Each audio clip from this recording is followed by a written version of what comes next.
وہ ایک بدماش تھا جس نے کہا کہ مسلمانوں کو توڑنے کے لیے 4 چیزیں ان سے ختم کی جائیں تو ان کو توڑا جا سکتا ہے۔ یہ ناقابل تسخیر لوگ ہیں۔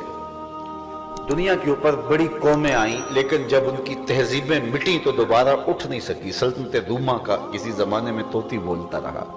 آل ساسان نے 3150 سال ایران پہ حکومت کی ہے۔ یکے بعد دیگرے اس ایک خاندان کے 150 حکمران تخت نشین ہوئے، لیکن پھر دنیا آل ساسان کا نام بھی بھول گئی، ان کی قبروں کے نشان بھی باقی نہیں بچے۔ وہ تہذیب اجڑی تو کچھ چیز باقی نہ بچی، سلطنت روما الٹ گئی تو ان کی شناخت بھی باقی نہ رہی۔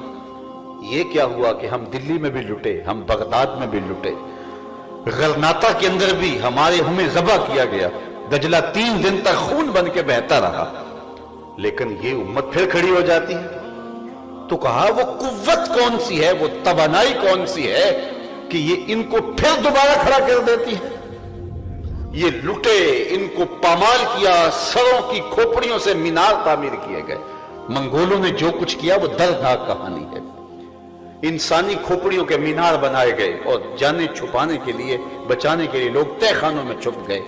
دجلہ کا بند توڑا گیا اور پھر کیا ہوا، 1.25 لاکھ لاشیں ہم نے تہ خانوں سے نکالی۔ اسلام کی غربت کا زمانہ ہے، دل کی حالت کیا مذکور ہو، یہ نگر ہر مرتبہ لوٹا گیا۔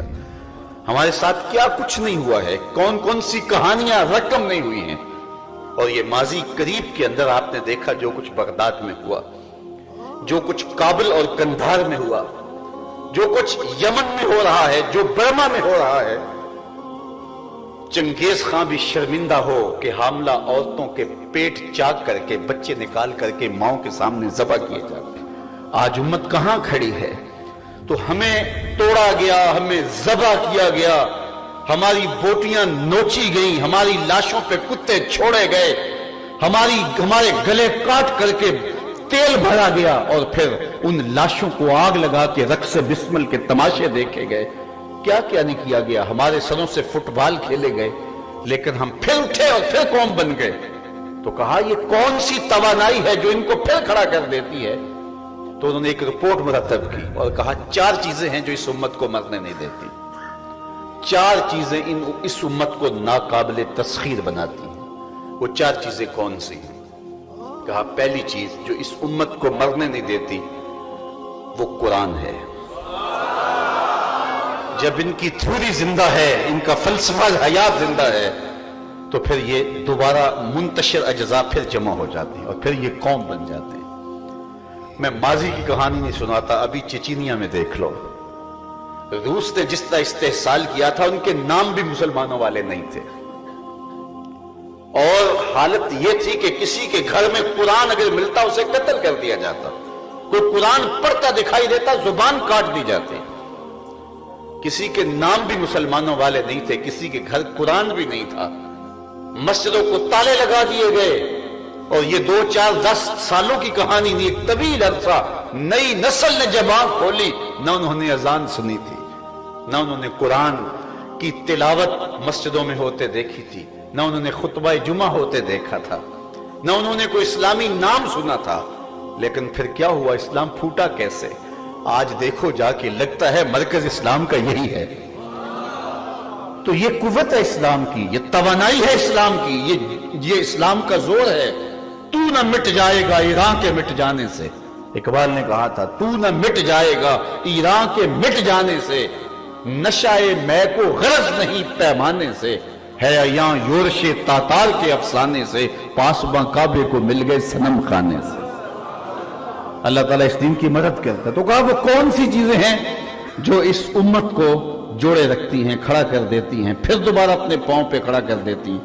یہ لٹی ہوئی تہذیب پھر سرگرم ہو جاتی ہے، پھر کھڑی ہو جاتی ہے اپنے پاؤں پہ۔ تو کہا ایک قرآن ہے، اگر قرآن کو ختم کر دیا جائے تو یہ ناقابل تسخیر نہیں رہیں گے، ان کو مسخر کرنا آسان ہوگا۔ دوسری بات جو اس قوم کو مرنے نہیں دیتی وہ عشق رسول ہے صلی اللہ علیہ وسلم۔ یہ بھوکے رہ لیتے ہیں، یہ پیاسے رہ لیتے ہیں، یہ عمل میں کمزور ہو جاتے ہیں، عشق میں کبھی کمزور نہیں ہوئے۔ اللہ اکبر، جب عشق کی کہانی رقم کرنی پڑے تو ترخانہ دا منڈا بھی بازی لے جاتا۔ یہ سرخرو ہوتے ہیں، یہ کامیاب اور بامراد ہونے والے لوگ ہیں۔ یہ دوسری بات عشق رسول کی دولت بیدار ہے جو انہیں مرنے نہیں دیتی۔ تیسری چیز جو اس امت کو ناقابل تسخیر بناتی ہے وہ حج ہے۔ یہ اس امت کی وحدت کی علامت ہے، یہ اس امت کو ایک مرکزیت فراہم کرنے والی عبادت ہے۔ محلے کی سطح پہ 5 گانا نماز ہم روز جمع ہوتے ہیں، یہ محلے کی سطح پہ ہمارا اسلامی نظم ہے۔ علاقے کی سطح پہ جمعۃ المبارک کا اجتماع ہے، شہر کی سطح پہ عیدین کے اجتماع ہے، اور عالمی سطح پہ حج کا اجتماع ہے۔ اگر حج ختم کر دیا جائے تو اس امت کی مرکزیت ٹوٹ جائے گی۔ چوتھی بات جو اس امت کو مرنے نہیں دیتی وہ جہاد ہے۔ لوگ تو موت سے ڈرتے ہیں لیکن ان کی مائیں جہاد کی لوری دیتی ہیں۔ جب لاشیں گئی نا وہاں امریکہ میں افغانستان سے تو ان کی بیویاں توازن کھو بیٹھی، ان کی مائیں توازن کھو بیٹھی، لیکن یہ کیسے لوگ ہیں جب بیٹے کی لاش آتی ہے تو ماں کا چہرہ کھل اٹھتا ہے کہ میرا بیٹا شہادت کا دولہا بن کے آیا ہے۔ تو کہا یہ شہادت جو ہے وہ انہیں مرنے دی۔ تو 4 چیزیں ہیں، اگر ان سے ختم کی جائیں تو نتیجہ کیا ہوگا کہ یہ قابل تسخیر ہو جائیں گے۔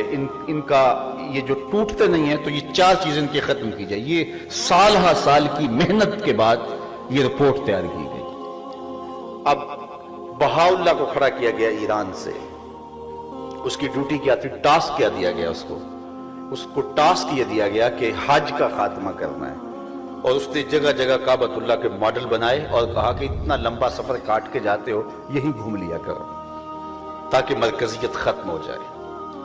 بہاؤاللہ کو وہاں کھڑا کیا، اور قادیان کے اندر مرزا قادیانی کو کھڑا کیا گیا، اور اس کو ٹاسک یہ دیا گیا کہ جہاد کے خاتمے کی بات کرنی۔ خود کہتا ہے ممانعت جہاد میں میں نے اتنی کتابیں لکھی ہیں اور اطراف و اکناف عالم میں پھیلائی ہیں کہ ان کو جمع کیا جائے تو 50 الماریاں بھر جائیں۔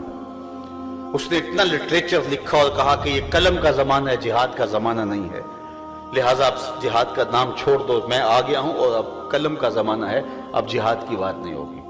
اور برطانوی گورنمنٹ سے اس نے جو ہے وہ وفا کی بات کی، اس لیے کہ بر صغیر پاک و ہند میں حکومت چینی تھی انہوں نے مسلمانوں سے، اس لیے انہیں ڈر بھی مسلمانوں سے تھا۔ ہندو تو پہلے بھی غلام تھے، پہلے وہ مسلمانوں کے غلام تھے، اب وہ انگریزوں کے غلام ہو گئے۔ وہ کہتا ہے بیل چوری ہو گیا تھا، تو کسی نے بیل سے پوچھا تو چوری ہو گیا، انہوں نے کہا میں نے پٹھے کھانے پامے تو کھاما پامے تو وہ پہلے مسلمانوں کے غلام تھے، اب انگریزوں کے غلام ہو گئے، ان کو تو کوئی مسئلہ نہیں تھا، تو ڈر تھا مسلمانوں سے۔ فروغ یاد میں خاکی سے انجم سہ میں جاتے ہیں، یہ ٹوٹا ہوا تارا مہے کامل نہ ہو جائے، تو ڈر ان سے تھا۔ تو کہا جہاد کا جذبہ ختم کیا جائے، چونکہ انہوں نے دیکھا تھا 1857 کی جنگ آزادی میں کہ پھانسی گھاٹوں کی طرح لوگ جھومتے ہوئے چلے جا رہے تھے۔ اللہ اکبر۔ تو کہا ان کا جذبہ جہاد ختم کیا جائے، تو مرزا قادیانی کو کھڑا کیا گیا۔ تو یہ کام تھا اس کا جہاد کی ممانعت کے لیے، اور اس کو سپورٹ کیا گیا۔ اور پھر تیسری بات، حضور کا عشق سینوں سے نکالا جائے، یہ ان کے لیے بڑا مشکل کام تھا۔ اب اس کے لیے کیا کیا جائے؟ اللہ اکبر۔ اب میں اس پر بہت لمبی گفتگو ہے، لیکن میں صرف ایک بات کی طرف آپ کو اشارہ کرنا چاہوں گا، اور وہ کہانی آپ کے لیے سمجھنے میں دقت نہیں ہوگی۔ ہر وہ راستہ جو حضور کی محبت کی طرف جاتا تھا، اس راستے کے آگے بیریئر رکھ دیے گئے، تو یہ پہلی بار ہوا۔ علماء سے پوچھئے، معتزلہ بھی آئے، انہوں نے بھی اختلاف کیا، لیکن ان کا اختلاف ذات رسالت مآب کے حوالے سے نہیں تھا۔ خلق قرآن کا مسئلہ اٹھا، گناہ کبیرہ کا مرتکب کافر ہے یا مومن ہے، یہ مسئلہ اٹھا، حرام رزق کہلائے گا یا نہیں کہلائے گا، اس طرح کے کلامی مسائل پہ بات ہے۔ مرجی آئے، لا ادری آئے، اندی آئے، کتنے لوگ آئے، باطنی فرقہ اٹھا، کتنے لوگ اٹھے، لیکن کبھی ایسا نہیں ہوا تھا کہ ذات رسالت مآب صلی اللہ علیہ وسلم پہ بات ہوئی ہو۔ اور جب عشق رسول کی دولت سینوں سے چھیننے کی بات آئی تو پھر یہ فیصلہ کیا کہ ہر وہ راستہ جو حضور کی طرف جاتا ہے اس کو بند کیا جائے۔ اب عقیدہ شفاعت پر اوہام پیدا کیے گئے تاکہ یہ عقیدہ مسلمانوں کو حضور کے نیڑے کر پائے۔ توسل کا راستہ روکا گیا کہ آقا کا وسیلہ لے کے دعا مانگو تو کرم تو بالا ہوتا ہے، اور امت کو حضور سے محبت پیدا ہوتی ہے۔ یہ راستہ روک دیا جائے۔ حیات طیبہ، حضور کی مبارک زندگی، یہ امت کو حضور سے جوڑنے کا ذریعہ ہے۔ اس میں جو ہے وہ فہم پیدا کر دو اور اس عقیدے کو بدلنے کی کوشش کرو، یہ عقیدہ حضور علیہ السلام کے قریب کرتا ہے۔ استغاثہ، توسل، ندا، یہ وہ ساری چیزیں تھیں جو حضور علیہ السلام کے قریب کرتی تھی۔ اللہ اکبر۔ لیکن یہ پھر ایک منصوبہ تراشا گیا۔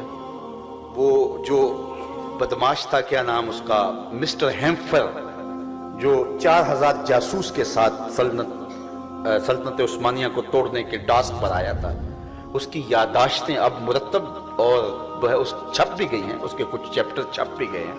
وہ کہتا ہے مجھے 16-17 پوائنٹس پہ کام کرنے پر کہا گیا، اس امت کو توڑنے کی ہے، سلطنت عثمانیہ کو کمزور کرنے کے لیے۔ اور ان میں سے بہت ساری باتیں، بلکہ وہ ایک دلچسپ بات لکھتا ہے کہ جب میں عربی سیکھنے کے لیے اس زمانے کے ایک شیخ کے پاس گیا، اور میرا مقصد یہ تھا عربی سیکھ کر کے میں اثر و نفوذ حاصل کروں اور پھر کچھ لوگوں کو ورغلا سکوں گا، کہتا ہے میں گیا تو عربی سیکھنے تھا، لیکن وہ شخص اتنا میٹھا تھا اور اس کے لہجے میں اس قدر دین کا رس تھا کہ میں تو اپنا دین بدل کے مسلمان ہونے لگا۔